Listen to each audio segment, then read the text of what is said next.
शिराज के बाजार में एक कहावत मशहूर थी कि किस्मत ऊंट पर सवार होकर आती है लेकिन गधे पर बैठकर जाती है। लेकिन कमालुद्दीन जौहरी की कहानी ने इस कहावत को उल्टा साबित कर दिया, क्योंकि उसकी किस्मत गधे पर सवार होकर आई और घोड़े की पीठ पर बैठकर चली गई। ये वाकया 3री सदी हिजरी के मध्य का है, जब फारस के शहर शिराज में हर गली एक बाजार थी और हर बाजार में 100 किस्मतें रोजाना जन्म लेती और मरती थी। कमालुद्दीन इस शहर का एक साधारण पंसारी था, न बहुत अमीर न बिल्कुल गरीब। उसकी दुकान के बाहर एक पुरानी लकड़ी की तख्ती लटकती थी जिस पर लिखा था कमालुद्दीन जौहरी, जाफरान, मसाले और ईमानदारी। लोग पहली 2 चीजें खरीदने आते थे, तीसरी चीज का कोई खरीदार नहीं था। कमालुद्दीन की उम्र 45 बरस थी। बीवी थी, 3 बच्चे थे, एक छोटा सा घर था जिसकी छत हर बारिश में टपकती थी, और एक बूढ़ा गधा था जिसका नाम उसने फलसफी रखा हुआ था, क्योंकि वो हर काम में देर करता था और जल्दी में कभी यकीन नहीं रखता था। फलसफी को बाजार से माल लाने के काम पर लगाया जाता था। वो सुबह जाता, शाम को आता और बीच में जहां दिल चाहता रुक जाता।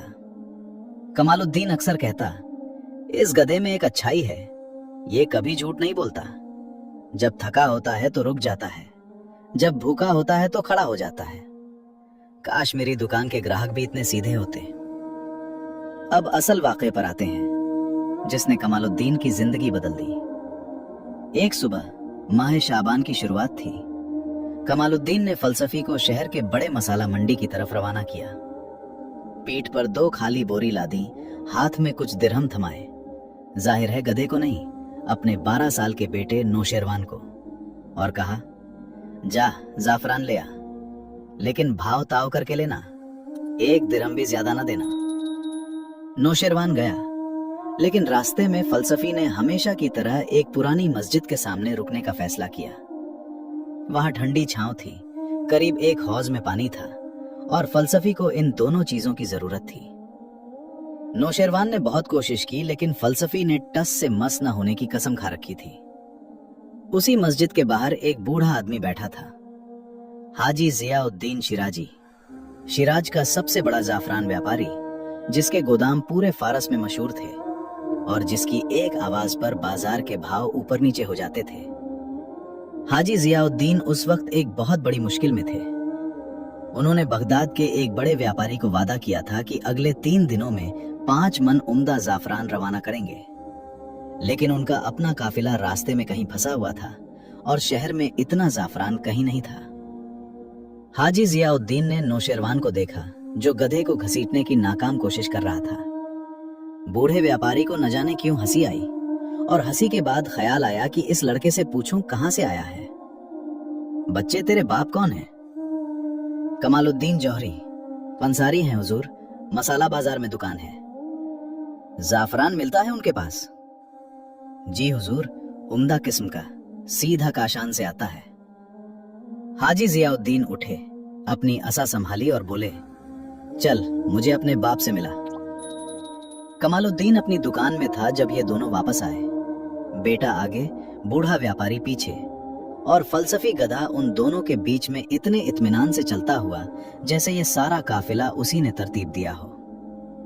कमालुद्दीन ने हाजी जियाउद्दीन को पहचाना और फौरन उठकर अदब से खड़ा हो गया।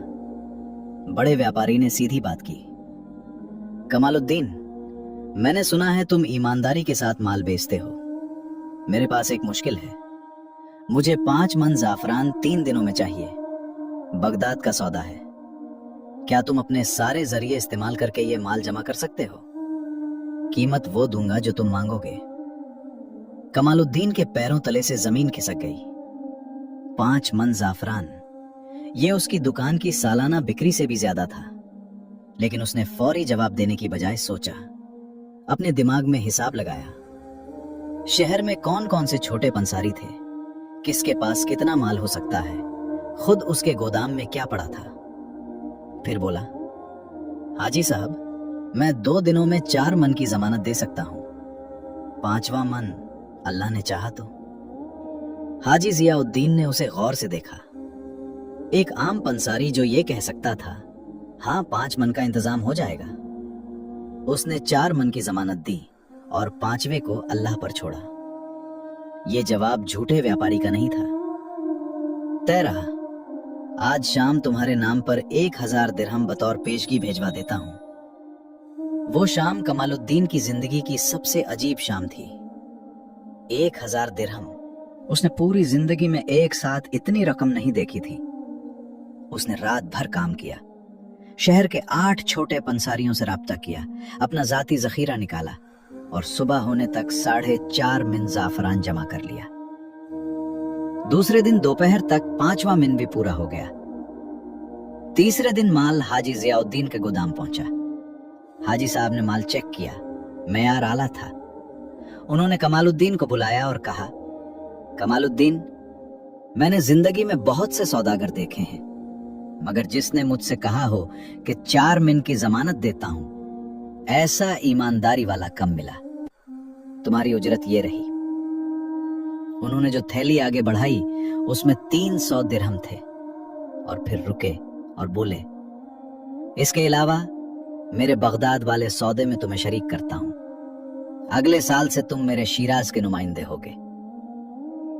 फलसफी गधा उस दिन दुकान के बाहर बंधा था और घास चबा रहा था।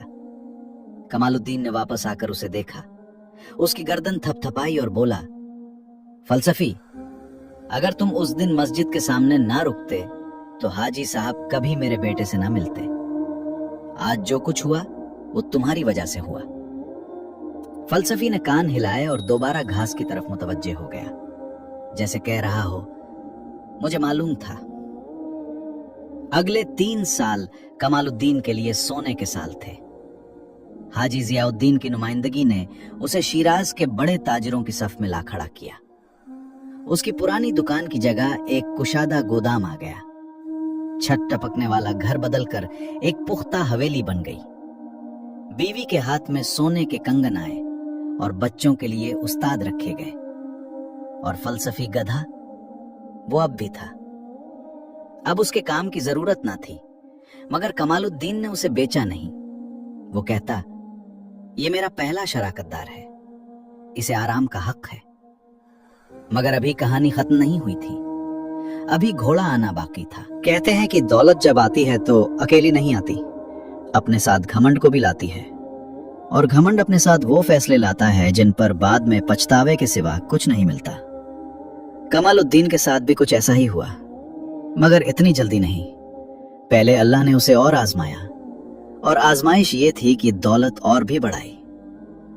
हाजी जियाउद्दीन की नुमाइंदगी के चौथे साल शिराज में एक बड़ा व्यापारिक मेला लगा। फारस, खुरासान, बगदाद और शाम के व्यापारी जमा हुए। कमालुद्दीन भी इस मेले में अपने गोदाम की तरफ से शामिल था।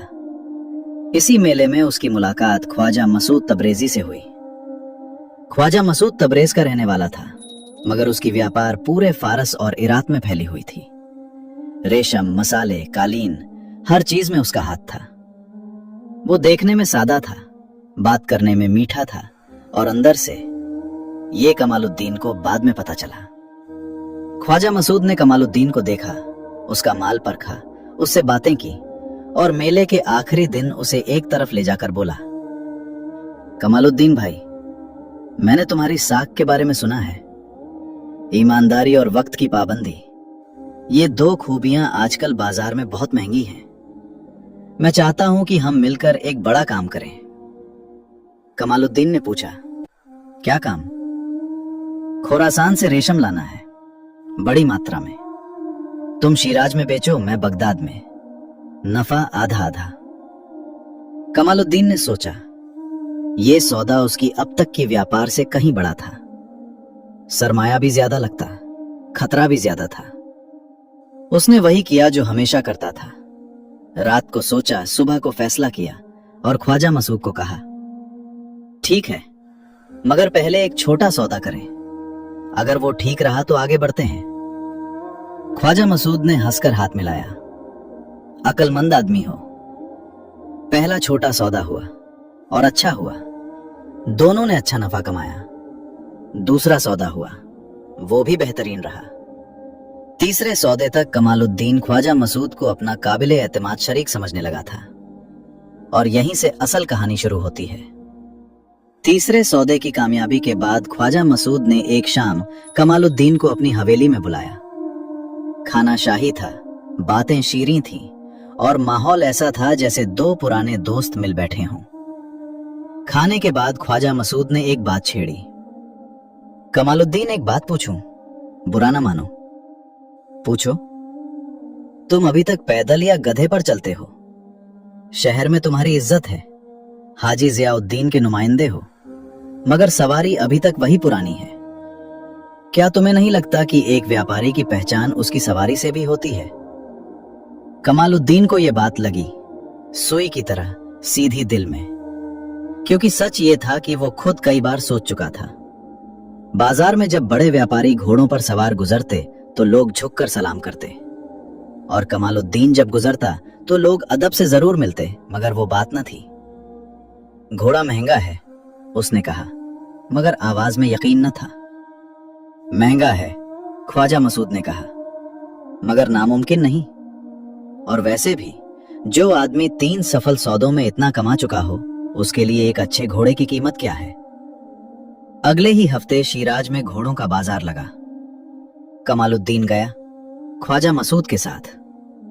बाजार में तरह तरह के घोड़े थे, अरब नस्ल के, तुर्क नस्ल के, खुरासानी, हर रंग हर कद। कमालुद्दीन ने पहले सादे घोड़े देखे, मुनासिब कीमत वाले, मगर ख्वाजा मसूद ने हर बार कहा, ये नहीं, ये तुम्हारे शान नहीं। फिर बाजार के आखिर में एक घोड़ा था, सफेद, चमकदार, लंबी गर्दन, तेज आंखें, जैसे किसी शाही अस्तबल से निकला हो। उसके पास लोग जमा थे, सब देख रहे थे, मगर खरीदने की हिम्मत कम ही में थी।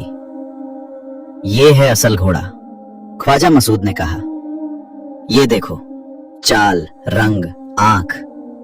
बाजार में जब कमालुद्दीन इस पर सवार होगा तो लोग पूछेंगे, ये कौन है? कमालुद्दीन के दिल में एक आवाज आई, फिलॉसफी गधे जैसी, सुस्त और समझदार। रुको, सोचो। मगर उसने वो आवाज दबा दी। घोड़े की कीमत थी 250 दिरहम। ये उस वक्त कमालुद्दीन की 3 महीने की आमदनी के बराबर थी। बड़ी रकम थी, मगर नामुमकिन न थी। उसने घोड़ा खरीदा। घोड़ा घर आया तो बीवी जुलेखा बेगम ने सहन में देखा और पहला सवाल ये किया, ये खाएगा क्या? कमालुद्दीन हंसा। घास, चारा, दाना, वही जो सब घोड़े खाते हैं। और फिलॉसफी? फिलॉसफी भी है, दोनों रहेंगे। जुलेखा बेगम ने ज्यादा कुछ न कहा, मगर उसके चेहरे पर वो तासीर था जो औरतों के चेहरे पर उस वक्त आता है जब वो जानती हैं कि गलती हो रही है, मगर मर्द सुनने की हालत में न हो। पहले हफ्ते घोड़ा वाकई काम आया। कमालुद्दीन जब बाजार से गुजरता तो लोग देखते। कुछ ने पूछा, कमालुद्दीन, ये कहां से आया? वीडियो पूरी देखने के लिए सब्सक्राइब करना ना भूलें।